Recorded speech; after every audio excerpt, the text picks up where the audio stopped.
नमस्कार, आपका स्वागत है फटाफट खबरों में। मैं हूं आपके साथ भावना रनौट। आज हम लेकर आए हैं हरियाणा के हर छोटे बड़े शहर की सबसे तेज और ताजा खबरें। तो चैनल को सब्सक्राइब कीजिए और वीडियो को कहां से देख रहे हैं कमेंट बॉक्स में बताएं।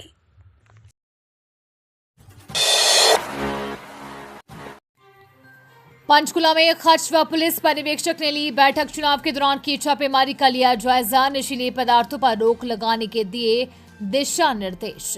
पंचकुला में खर्च पर्यवेक्षक दासी सुमन रत्नाम व पुलिस पर्यवेक्षक अनूप कुमार साहू ने आज लोक निर्माण विभाग सेक्टर 1 के सभागार में विधानसभा आम चुनाव 2024 के मद्देनजर पुलिस विभाग, आबकारी व कराधान विभाग, आबकारी एवं कराधान, सेल्स, इनकम टैक्स, जीएसटी के अधिकारियों की समीक्षा बैठक ली। उन्होंने सभी अधिकारियों को पारदर्शी व निष्पक्ष चुनाव करवाने व चुनाव में निर्धारित सीमा से ज्यादा नकदी व निर्धारित सीमा से ज्यादा शराब, अन्य नशीले पदार्थ पर रोक लगाने व निगरानी करने व सतर्कता से छापेमारी करने के उचित दिशा निर्देश दिए। हरियाणा में कई जगहों पर मौसम बदला। महेंद्रगढ़ में वर्षा से किसानों पर मंडरा रहा संकट, फसलों पर बुरा असर। महेंद्रगढ़ क्षेत्र में लगातार हो रही बारिश ने किसानों की चिंताओं को बढ़ा दिया है। तेज हवाओं के साथ बारिश शुरू हो गई, जिससे जिले के किसानों के चेहरे पर चिंता की लकीरें गहरी हो गई है। इस समय 2.36 लाख एकड़ में बाजरे की फसल पूरी तरह से पक चुकी है और कटाई के लिए तैयार है। वहीं 47,000 एकड़ में कपास की फसल भी पहली चुनाई के लिए तैयार है, लेकिन बारिश के चलते किसानों के प्रयासों पर पानी फिरने का खतरा मंडरा रहा है। Paralympic gold medallist Harvinder Singh को स्वीप एम्बेसडर बनाया गया। कैथल में एडीसी अधिकारी ने 11,000 रुपए देकर किया सम्मानित। कैथल में आज पेरिस पैरालंपिक में गोल्ड मेडल जीतने वाले भारतीय तीरंदाज हरविंदर सिंह का जोरदार स्वागत किया गया। मतदाता जागरूकता अभियान के तहत कैथल जिला प्रशासन ने उन्हें जिला स्वीप एम्बेसडर बनाया है। एडीसी एवं स्वीप अभियान के नोडल अधिकारी दीपक बाबू लाल करवा ने उनके गांव अजीत नगर में जाकर हरविंदर सिंह को स्वीप मोमेंटो प्रदान किया। कालका में कांग्रेस प्रत्याशी प्रदीप चौधरी ने किया दौरा। बोले, कोई पिंजौर में नशा फैला रहा है, कोई पैसे से पार्टी की नाकामी छिपा रहा है। हरियाणा के पंचकुला जिले में कालका विधानसभा से कांग्रेस प्रत्याशी ने कई गांवों का दौरा किया। उन्होंने रायतन क्षेत्र में अपने चुनाव प्रचार के दौरान लोगों को संबोधित भी किया, जहां बिना नाम लिए उन्होंने भाजपा व अन्य पार्टियों पर निशाना साधते हुए कहा कि पिंजौर में कोई नशा फैला रहा है तो कोई पैसे से अपनी पार्टी की नाकामियों को ढक रहा है। लेकिन कालका की जनता सब जानती है, वो कांग्रेस से उम्मीद लगाकर बैठी है। कुरुक्षेत्र में पुलिस व सीआईएसएफ के जवानों का फ्लैग मार्च। निर्भीक होकर मतदान करने का दिया संदेश।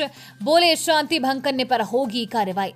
कुरुक्षेत्र में विधानसभा चुनाव को शांतिपूर्ण, निष्पक्ष और स्वतंत्र रूप से संपन्न कराने को लेकर पुलिस ने सीआईएसएफ के जवानों के साथ फ्लैग मार्च निकाला। इस दौरान उन्होंने लोगों से चुनाव में प्रशासन का सहयोग करने और निष्पक्षता बनाए रखने की अपील की। कुरुक्षेत्र में विधानसभा चुनाव को शांतिपूर्ण, निष्पक्ष और स्वतंत्र रूप से संपन्न कराने को लेकर पुलिस ने सीआईएसएफ के जवानों के साथ फ्लैग मार्च निकाला। इस दौरान उन्होंने लोगों से चुनाव में प्रशासन का सहयोग करने और निष्पक्षता बनाए रखने की अपील की।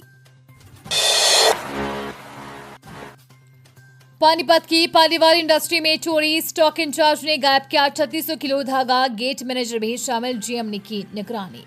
हरियाणा के पानीपत शहर में स्थित पालीवाल इंडस्ट्री में 75 लाख की चोरी हो गई। दरअसल यहां स्टॉक मैनेजर ने ही इस खेल को खेला है। उसने 3600 किलोग्राम कीमती धागा गायब किया। इस वारदात में गेट मैनेजर भी शामिल था। मामले का पता तब लगा जब शक होने पर जीएम ने खुद स्टॉक की निगरानी करनी शुरू कर दी। मामले की जानकारी पुलिस को दी गई। पुलिस ने शिकायत के आधार पर आरोपियों के खिलाफ केस दर्ज कर लिया है। महिलाओं को हर माह 2,000, गरीबों को 100 गज जमीन। जाने कांग्रेस के घोषणा पत्र में क्या क्या। कांग्रेस अध्यक्ष मल्लिकार्जुन खड़गे ने दिल्ली स्थित एआईसीसी मुख्यालय में हरियाणा विधानसभा चुनाव के लिए पार्टी की गारंटी का ऐलान किया। इस मौके पर उनके साथ कांग्रेस महासचिव केसी वेणुगोपाल, हरियाणा के पूर्व मुख्यमंत्री भूपेंद्र सिंह हुड्डा और हरियाणा कांग्रेस प्रमुख उदय भान भी मौजूद थे। 7 वादे पक्के इरादे के तहत कांग्रेस ने अपने मैनिफेस्टो में 7 बड़ी गारंटी दी है। यमुनानगर में किसान सभा में ड्रोन से खेतों में छिड़काव के लिए किया जागरूक। नमो ड्रोन दीदी ने स्प्रे कर दिखाया प्रदर्शन। यमुनानगर के किशनपुरा गांव में कृभकों की ओर से किसान सभा का आयोजन किया गया, जिसमें 80 किसानों ने भाग लिया। किसानों को ड्रोन के लाभ बताए गए। कार्यक्रम में 3 नमो ड्रोन दीदी को भी आमंत्रित किया गया, जिसमें प्रतापनगर से निशा रानी, रतनगढ़ से प्रवेश काम्बोज व छज्जू नगला से अर्चना देवी शामिल हुई। कैथल में डॉक्टरों की कमी से जूझ रहा स्वास्थ्य विभाग, मरीजों को नहीं मिल रहा उचित इलाज। जिला स्वास्थ्य विभाग में चिकित्सकों की कमी खल रही है। विभाग के पास 155 स्वीकृत पद है, लेकिन 109 डॉक्टर ही कार्यरत हैं। इनमें से 40 पद डॉक्टरों के खाली पड़े हैं। 12 ऐसे चिकित्सक हैं जो कई साल से गैर हाजिर चल रही हैं। इन चिकित्सकों को नौकरी ज्वाइन करने के लिए विभाग ने नोटिस दिया है, लेकिन अभी तक किसी भी चिकित्सक ने नौकरी ज्वाइन नहीं की है। बता दें कि चिकित्सकों के रिक्त पदों के कारण लोगों को इलाज नहीं मिल पा रहा है। खासकर बीमारियों के विशेषज्ञ डॉक्टरों के पास रिक्त पदों के कारण लोगों को इलाज के लिए दिक्कत आ रही है। हरियाणा जीतकर भी राज नहीं कर पाया गजनवी, यही महाभारत हुआ। आखिरी राजा ने 50,000 रुपए देकर विदेशी लड़की से शादी की। आज से करीब 1000 साल पहले मौजूदा हरियाणा के इलाकों पर दिल्ली के तोमर वंश के राजपूत राजा जयपाल का शासन था। महमूद गजनवी भारत पर लगातार हमले कर रहा था। अफगान, ईरान और भारत के बड़े हिस्से को जीतकर गजनवी 1009 ईस्वी में हरियाणा के इलाकों में दाखिल हुआ। थाने से जीतकर वो वापस लौट गया। 5 साल बाद महमूद गजनवी ने हरियाणा पर दोबारा हमला किया। राजा जयपाल ने दूसरे हिंदू राजाओं से मदद मांगी, लेकिन निराशा हाथ लगी। महमूद गजनवी हरियाणा जीतने में कामयाब हुआ। इसके बाद वो दिल्ली जीतना चाहता था, लेकिन सैनिकों ने आगे बढ़ने से इनकार कर दिया। कुरुक्षेत्र में अवैध शराब सप्लाई गिरफ्तार। स्कूटी पर मोहन नगर में बेचने जा रहा था। नाकाबंदी कर चेकिंग की शुरू। हरियाणा के कुरुक्षेत्र जिला पुलिस ने अवैध शराब सप्लाई करने के आरोपी को गिरफ्तार किया है। थाना शहर थाने स्तर पुलिस टीम ने बिना लाइसेंस शराब सप्लाई करने के आरोप में जितेंद्र उर्फ कालीवासी टेलीफोन एक्सचेंज कॉलोनी कुरुक्षेत्र को गिरफ्तार करने में सफलता हासिल की है। हाईकोर्ट की अहम टिप्पणी। आत्महत्या के लिए उकसाने के मामले में आरोपी की मंशा पर गौर जरूरी, ये था मामला। पंजाब हरियाणा हाईकोर्ट ने अहम फैसला सुनाते हुए ये स्पष्ट किया है कि आत्महत्या के लिए उकसाने पर दर्ज एफआईआर को रद्द करने पर फैसला सुनाते हुए ये गौर करना जरूरी है कि उत्पीड़न की घटनाओं का सामना करने पर सामान्य विवेक वाले सामान्य व्यक्ति की प्रतिक्रिया क्या होती है। इसके साथ ही उत्पीड़न करने वाले व्यक्ति की मंशा क्या थी। फरीदाबाद निवासी सुनील चौहान ने हाईकोर्ट में याचिका दाखिल करते हुए आत्महत्या के लिए उकसाने के मामले में दर्ज एफआईआर को रद्द करने की मांग की थी। याचिका पर आरोप लगा था कि वो उन 3 लोगों में से एक था जो मृतक को धमकी देते थे। मामला पैसे की वसूली से जुड़ा था। पैसा नहीं लौटा पाने पर व्यक्ति ने आत्महत्या कर ली थी। सुसाइड नोट में भी याचिका आत्महत्या का कारण बताया गया था। हिसार की ओम यूनिवर्सिटी में छात्र गुट भिड़े। चप्पल मारने पर हुआ विवाद। कैंपस में हॉस्टल के बाहर बैठे थे स्टूडेंट।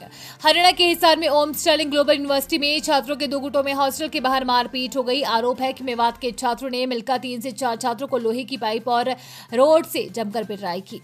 गर्ल्स हॉस्टल के नजदीक ये पूरा घटनाक्रम हुआ है। घायल छात्रों में यश, दक्ष और हनी है।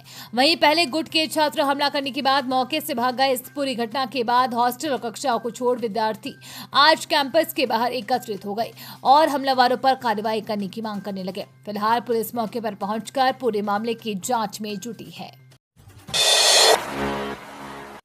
ये थी आज की फटाफट खबरें। हम मिलेंगे अगले बुलेटिन में, तब तक के लिए धन्यवाद और जय हिंद।